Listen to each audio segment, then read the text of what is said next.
តោះដើម្បីយើងសិក្សាទៅតូនការដាក់ទម្ងន់របស់យើងបានឧទាហរណ៍ថាយើងមានរូបមួយបែបនេះណាតើអត់បាទអញ្ចឹង material របស់យើងចេះរើសហើយមិនអញ្ចឹង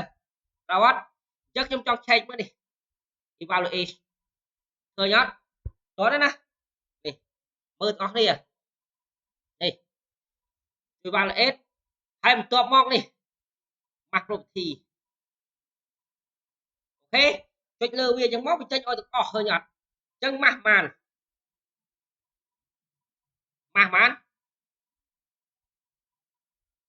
ឃើញអត់704តើនៅបាទឃើញ704ទេណាដល់តើនៅការដាក់វាឆែកមើល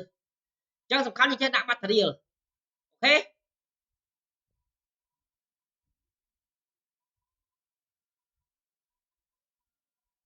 បាទឧទាហរណ៍ថាខ្ញុំចោះវាឃើញអត់ឃើញខ្ញុំចោះអត់រូបតន្ដែលទេវិញ704ណាអត់បាទ704នេះយើងចូល evaluate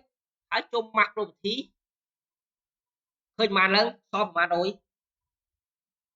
នេះបាទដល់តន់នៅអូខេ